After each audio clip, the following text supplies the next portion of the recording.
नमस्कार दोस्तों, आज की इस वीडियो में बात करेंगे इंजन। यानी कि इससे पहले हमने दो वीडियो अपलोड की थी। यानी कि फर्स्ट वीडियो थी इंजन की डेफिनेशन के बारे में, यानी कि इंजन किसे कहते हैं, इंजन कितने प्रकार के होते हैं उसके बारे में, इंटरनल कंबशन इंजन और एक्सटर्नल कंबशन इंजन। तो हम हमारे फिर उसके बाद नेक्स्ट वीडियो के अंदर बात किया था पार्ट्स ऑफ इंजन, यानी कि जो इंजन के पार्ट है उनको कितने भागों में बांटा गया है। इंजन के पार्ट को दो भागों में बांटा गया था, एक स्टेशनरी पार्ट्स, दूसरा मूविंग पार्ट।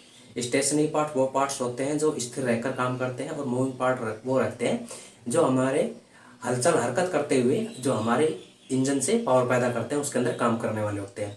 तो अब हम नेक्स्ट वीडियो में बात करेंगे कि इसके बारे में कुछ एक टेक्निकल टर्म आएंगी, यानी जिसके बारे में हमें पता होना चाहिए कि सिलेंडर किसे कहते हैं, बोर के क्यों हम बोल रहे हैं, cylinder block, cylinder head, bore stroke, compression ratio और क्लियरेंस वॉल्यूम, पिस्टन डिस्प्लेसमेंट, इन सभी के बारे में हम बात करेंगे। क्योंकि हमने जो मूविंग पार्ट है, स्टेशनरी पार्ट के बारे में पिछले वीडियो के अंदर हमने पढ़ लिया था कि सिलेंडर हेड में क्या क्या लगा हुआ है, सिलेंडर ब्लॉक में क्या क्या लगा हुआ है, और जो क्रैंक केस है उसके अंदर क्या क्या है। तो फिर उसके बाद हमारा नेक्स्ट वीडियो में था कि हम जो मूविंग पार्ट है उनके बारे में, जैसे पिस्टन के बारे में, कनेक्टिंग रोड के बारे में, कैम सॉफ्ट के बारे में, और जो वाल मैकेनिज्म है उसके बारे में, कनेक्टिंग रोड उसके बारे में बात करने के लिए। लेकिन उससे पहले हम इस वीडियो में बात कर रहे हैं पार्ट्स ऑफ इंजन के जो कुछ टेक्निकल टर्म है, यानी कि कुछ डेफिनेशन है जिनके बारे में हमें पता होना चाहिए कि किसको क्या बोलते हैं, क्या होता है उसके बारे में। तो आज का ये वीडियो चित्र, हमने जो चित्र बनाए है इंजन के, एक इंजन इसी टाइप का होता है, यानी कि एक इंजन है जो इसी टाइप का होगा। तो ये डायग्राम है, यानी कि हाथ से स्केच पेन से बनाया, तो थोड़ा सा दाएं बाएं हो सकता है कि, लेकिन इसके अंदर जो हम बात करेंगे वो सब इसी के बारे में बात करेंगे। तो इससे पहले जो हमने पढ़ा था कि इंजन के दो पार्ट, इंजन के पार्ट्स को दो भागों में डिवाइड किया है, स्टेशनरी पार्ट्स, मूविंग पार्ट्स। जो स्टेशनरी पार्ट्स थे वो हमारे टैपिट कवर, नंबर 1 पे था हमारा टैपिट कवर, नंबर 2 पे था हमारा सिलेंडर हेड, और नंबर पे 3 था हमारा सिलेंडर ब्लॉक, और नंबर 4 पे था हमारा क्रैंक केस। अब इसके बारे में देख लेते हैं। जो टैपेट का ऊपर जो वाल मैकेनिज्म सबको ढक के रखता है, ढकने का काम करता है, और टैपेट का के अंदर जो हमारा ऑयल फिलिंग कैप होती है, जहां से हम इंजन ऑयल डालते हैं, वो उसके अंदर होती है।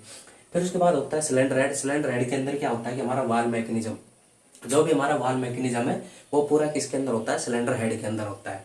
जो भी वाल होते हैं, इनलेट वाल, आउटलेट, इन सभी के बारे में आगे इसी वीडियो में बात कर लेंगे कि कैसे क्या है, कोई छोटा वाल लगा रखा है, कोई बड़ा है, तो इनका क्या पर्पज है। फिर उसके बाद हमारा सिलेंडर ब्लॉक, जो सिलेंडर ब्लॉक है उसके अंदर जो हमारे पिस्टन मूवमेंट करते हैं, उसके अंदर इंटरनल ड्रिलिंग होती है कूलेंट के लिए, ऑयल के लिए, और जो जो ऑयल पंप है वो भी हमारा इसी के साथ लगा रहता है, और जो भी फ्यूल पंप और वाटर पंप वो सभी किसी के साथ हमारे इलेक्ट्रिक जो सिलेंडर ब्लॉक है उसके साथ लगे रहते हैं। फिर उसके बाद नीचे था हमारा 3 पे number 4 crank case. Crank case या जिसको संप बोलते हैं, जो संप क्या है वो होता है जो हमारे नीचे वाला भाग इंजन का, जिसके अंदर क्या था हमारा इंजन ऑयल इकट्ठा रहता है, और स्टेनर होता है जो ऑयल को छान के ऊपर लेके जाता है। तो क्रैंकेस था वो था हमारा दो भागों के अंदर, अपर क्रैंकेस, लोअर क्रैंकेस। अपर क्रैंकेस वह क्रैंकेस जो सिलेंडर ब्लॉक है, सिलेंडर ब्लॉक का नीचे वाला हिस्सा, यानी कि जो हमारे जो क्रैंक शाफ्ट है वो जो उसके नीचे वाले भाग में जो मेन जनरल जिसको बोलते हैं उसके साथ लगी रहती है। तो जो क्रैंक शॉफ्ट घूमती है वो तो अपर केस के अंदर घूमती है, और जो फ्लाइवेट घूमते हो लोअर केस के अंदर घूमते हैं। तो यहाँ तक हो गया हमारे सिलेंडर के पार्ट्सों के बारे में नाम। इंजन वह साधन है जो क्या करता है, केमिकल एनर्जी को हीट एनर्जी, और हीट एनर्जी को किस में, मैकेनिकल एनर्जी में बदली करता है, जिससे हमें पावर मिलती है और हमारी जो गाड़ी हो सुचारू रूप से आगे चलती है। और उसी चाल को किसी के द्वारा फ्लाईव्हील से होते हुए हम कहाँ ले जाते हैं, फ्लाईव्हील, क्लच, गियर बॉक्स, उसके बाद propeller soft, differential, half soft और व्हील टायर तक पहुंचा देते हैं। तो हमारे जो वीडियो रहेंगे वो कंटिन्यू ऑटोमोबाइल के रिलेटेड ही, यानी कि जो हमारी गाड़ी है उसके रिलेटेड रहेंगे। हमारे बाद में धीरे हम गाड़ी के सभी भागों के नाम, सभी सिस्टम के नाम, इसके बाद जो वीडियो आएगा उसके अंदर आएगा कि एक गाड़ी को कितने भागों में बांटा गया है। तो फिर उसके बाद बॉडी अलग होगी, चेसिस अलग होगा, तो उसके बाद हम उसमें कंटिन्यू चलते जाएंगे, सभी सिस्टम के बारे में बारीकी से पढ़ते जाएंगे, ये कितने प्रकार के होते हैं उन सभी के बारे में जानेंगे। तो आज का मेन मोटिव है इसके अंदर कुछ टेक्निकल टर्म है, कुछ डेफिनेशन है, उनके बारे में बात करने के लिए। तो सबसे पहले बात कर लेते हैं, ये हमारा चित्र हो गया, ये हमारा एक इंजन का नॉर्मल डायग्राम है। इसके अंदर क्या हो गया, जो हमारा वाल मैकेनिज्म हो गया, और सिलेंडर हो गई, और क्रैंकशाफ्ट हो गया, पिस्टन हो गया, जो बोर है सिलेंडर। अब हम बात कर रहे हैं सिलेंडर की। ये सिलेंडर क्या है, सिलेंडर वह भाग है जिसके अंदर हमारा पिस्टन अप डाउन की गति करता है, यानी कि हमारा पिस्टन जिस भाग के अंदर मूवमेंट करता है उसको क्या बोलते हैं, सिलेंडर। यानी कि जिसके अंदर ये हमारा, यदि हमारा पिस्टन इसके अंदर मूवमेंट कर रहा है तो ये हमारा क्या होगा, सिलेंडर। ये मैंने डायग्राम, ये 4 सिलेंडर का इंजन बनाया है, यानी कि जो 4 सिलेंडर गाड़ी होती है उसके बारे में। यानी 4 स्ट्रोक से मतलब नहीं है, ये 4 सिलेंडर गाड़ी है, वो स्ट्रोक हम आगे पढ़ेंगे। तो लेकिन उससे पहले हमने कुछ टेक्निकल टर्म को जानने के लिए इस डायग्राम का इस्तेमाल किया है। तो इसके अंदर जो मेन हो गया, क्रैंकशाफ्ट हो गई। अब हम नीचे से शुरू करते हैं। ये हमारा सम्प हो गया, सम्प के अंदर ऑयल हो गया।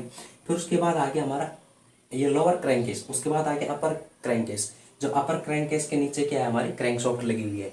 जो क्रैंकशाफ्ट लगी हुई है, यदि ये मेरी 4 सिलेंडर इंजन है, तो इसके अंदर जो हमारी जो क्रैंक पिन होती है, क्रैंक पिन, ये जो क्रैंक पिन है जहाँ पे हमारा पिस्टन का बिग एंड बैरिंग लगा होता है, उसको बोलते हैं क्रैंक पिन। यानी कि जहाँ पे क्रैंक पिन लगी होती है वहाँ पे क्या होता है, हमारा पिस्टन की कनेक्टिंग रोड का बिग एंड बैरिंग लगा होता है।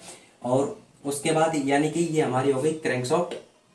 उसके बाद ये हो गए हमारे फ्लाईव्हील, फ्लाईवेट, सॉरी फ्लाईवेट, जो क्या करते हैं, जो क्रैंकशाफ्ट है उसका बैलेंसिंग को बनाए रखते हैं। फिर उसके बाद हमारा जो एक कनेक्टिंग रोड है उसका हो गया बिग एंड बैरिंग। यानी कि बिग एंड बैरिंग हमेशा क्रैंक पिन के साथ लगा रहता है।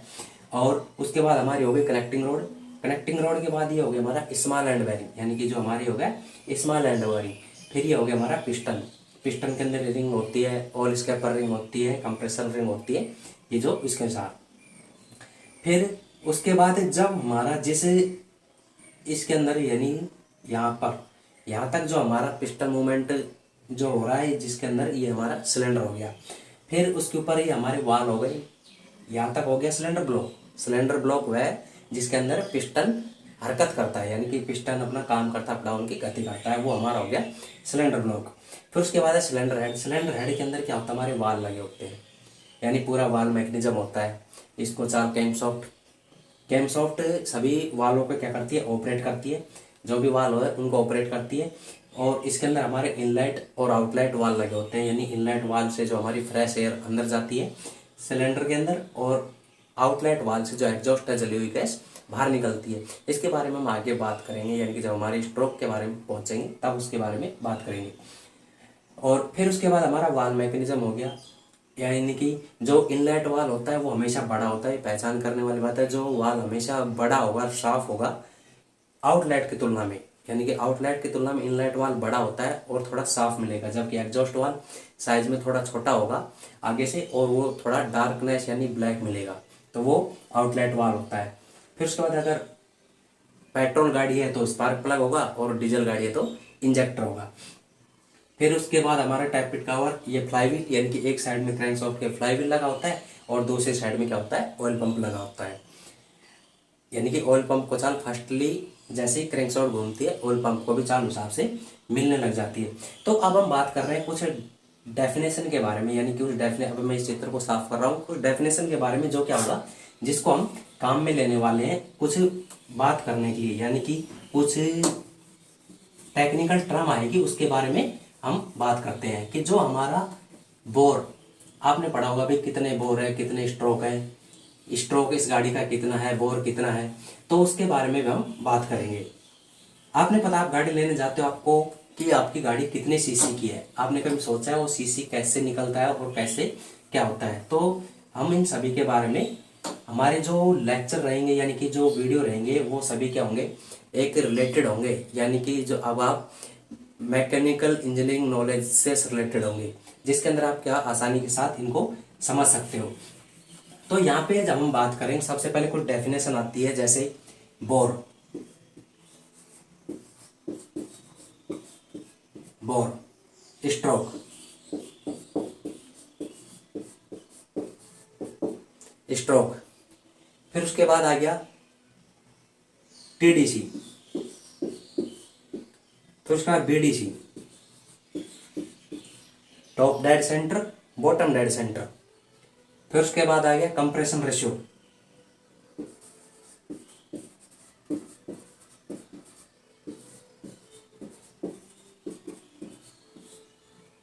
Compression ratio, combustion chamber,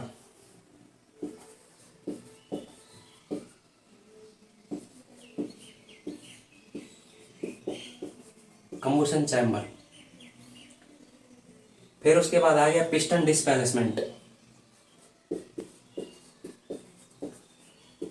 piston displacement.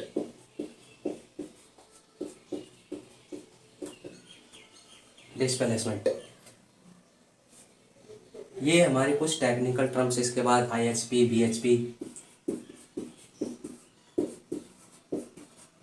Integrated horse power, break horse power, FHP, fraction horse power. तो इसके अंदर बोर, स्ट्रोक, हॉर्स पावर ये सभी आ गया। कंप्रेशन रेशियो, रॉक पोजीशन,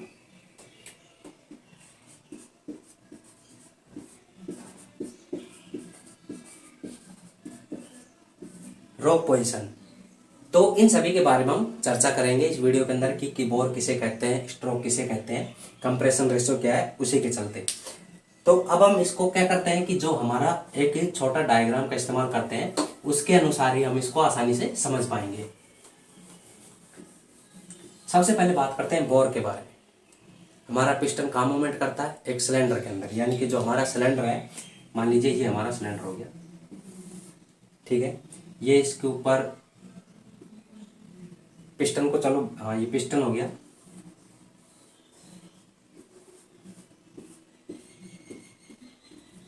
ये पिस्टन,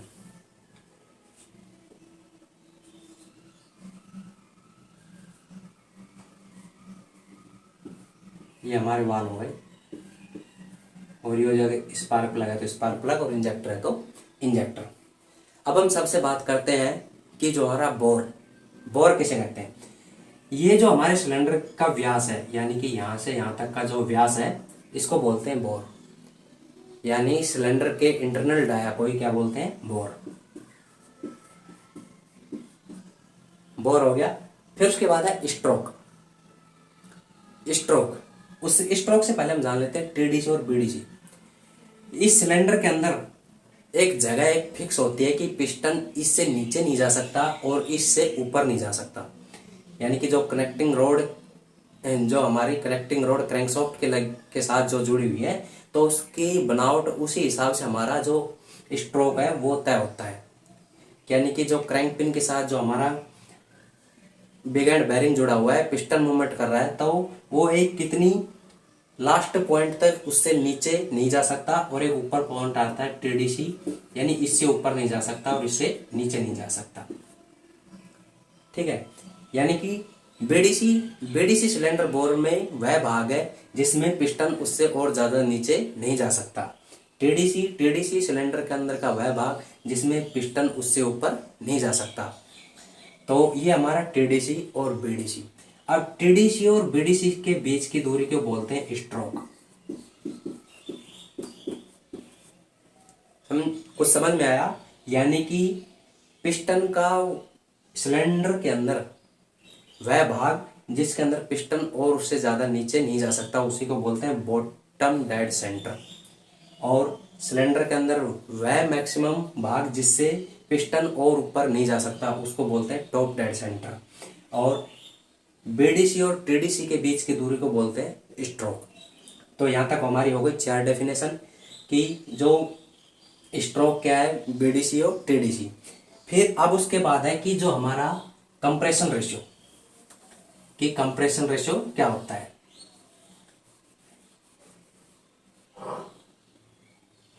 या मान लीजिए हमारा ये पिस्टन है BDC पे, जब हम इसके अंदर फ्रेश चार्ज दिया, यानी शुद्ध एयर आई, तब उसके अंदर हमारी एयर दाखिल हो गई यहाँ तक।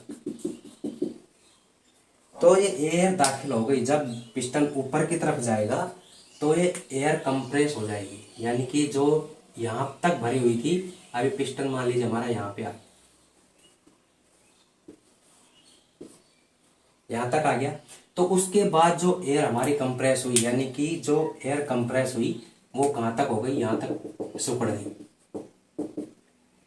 यानी मान लीजिए पहले इसके अंदर एयर का 10 एयर गई, उसको कंप्रेस करके 1 कर दिया, यानी 1 भाग के अंदर आ गई, तो हो गया उसका 10:1। यही बोलते हैं इसको कंप्रेशन रेशियो। यानी कि फ्रेश चार्ज जब हमारा पिस्टन TDC पे होता है तब, और जब लास्ट पिस्टन टीडीसी पे तक जाता है तो उसके बाद कंप्रेस एयर जितनी कंप्रेस होती है उसी को बोलते हैं हमारा कंप्रेशन रेशियो। ये हो गया compression ratio.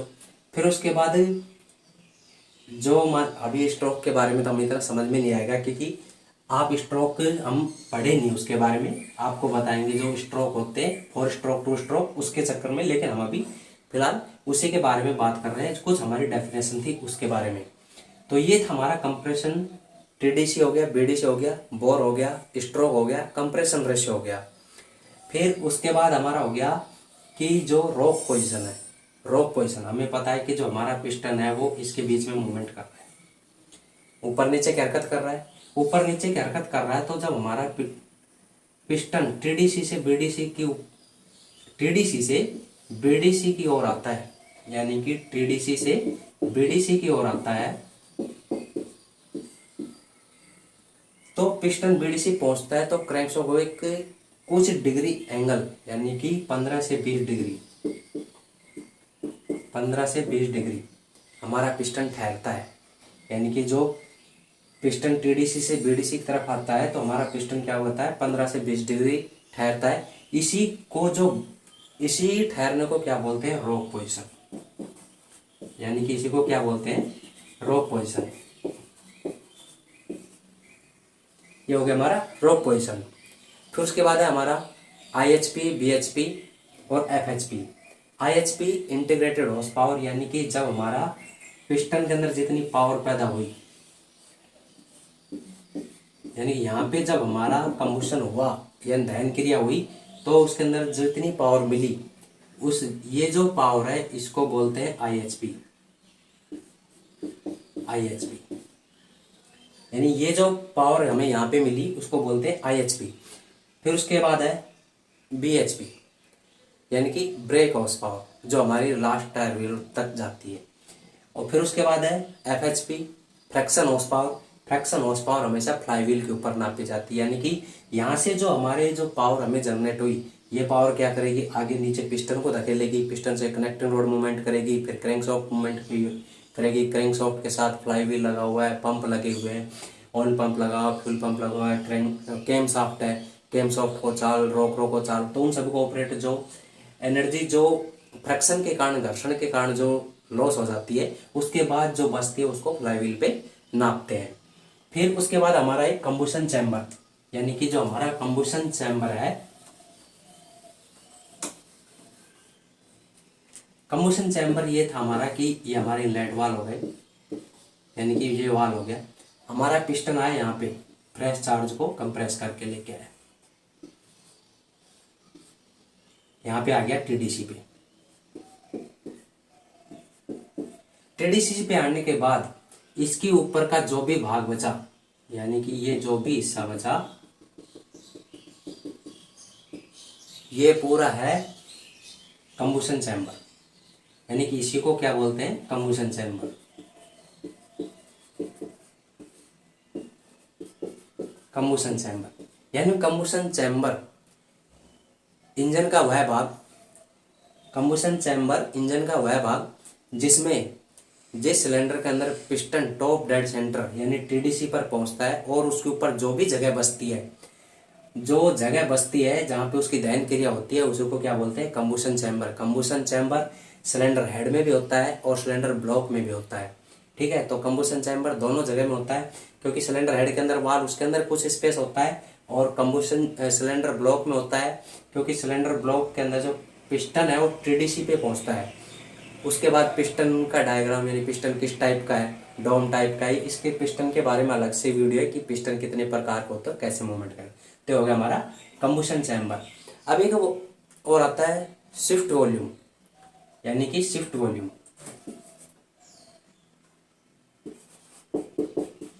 Shift volume, shift volume, clearance volume. तो जो क्लियरेंस वॉल्यूम जो हमारी ये यहाँ तक क्या हो गया, क्लियरेंस जो वॉल्यूम है, टोटल वॉल्यूम। अब है हमारा शिफ्ट वॉल्यूम। शिफ्ट वॉल्यूम एक शब्द होता है, यानी कि जो हमारा शिफ्ट वॉल्यूम किसे कहते हैं, क्लियरेंस वॉल्यूम, शिफ्ट वॉल्यूम। उसी हिसाब से, यानी कि मान लीजिए हमारा सिलेंडर है, ये हमारा पिस्टन था, ये पिस्टन यहाँ था कब, बीडीसी पे, और ये हो गया इसका टीडीसी, ये वाल हो गए इसके और स्पार्क प्लग हो गए। तो इसके अंदर हमने कुछ फ्रेश चार्ज डाला, जैसे एयर ये कि दहन क्रिया एयर से हो रही है, तो एयर आई। एयर के बाद हमारे पिस्टन ने ऊपर का मूवमेंट शुरू किया, तो ऊपर का मूवमेंट शुरू किया तो जो हमारा पिस्टन था यहाँ पहुंच गया, यहाँ पहुंच गया। जबकि टीडीसी कहाँ है, यहाँ पे टीडीसी, लेकिन हमारा पिस्टन तो यहाँ रह गया। तो इस बीच की जो जगह बच गई, यानी कि क्योंकि पिस्टन टीडीसी पे कब पहुंचता, जब हमारा जो सिलेंडर ब्लॉक है एकदम खाली था, एयर किसी प्रकार की कोई एयर नहीं थी, कोई मिश्रण उसके अंदर नहीं था, तब हमारा पिस्टन टीडीसी पे जा रहा था। लेकिन जैसे उसके अंदर चार्ज या फ्रेश चार्ज या मिश्रण या एयर उसके अंदर दाखिल हो जाएगी, तो उसके अंदर जगह को कवर करेगा, तो जगह को कवर करेगा तो उसको लिए भी स्पेस चाहिए ना, वो भी कहाँ रुकेगा। तो चार्ज जो कंप्रेस होकर यहाँ रुक गई, तो हमारा पिस्टन यहाँ रुक गया। तो इसके बीच की जो दूरी, इसको बोलते हैं, जो हमारा यहाँ से, इसी को बोलते हैं shift volume.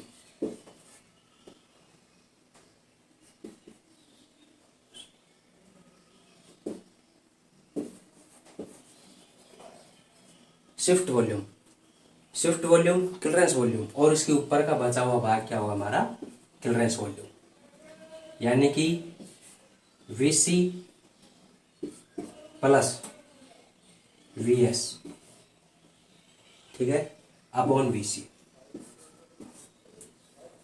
Clearance volume plus shift volume upon clearance volume, तो ये हमारा जो इसका चार्ज है वो हो गया। अब इसके बाद हमारा पिस्टन डिस्प्लेसमेंट, यानी कि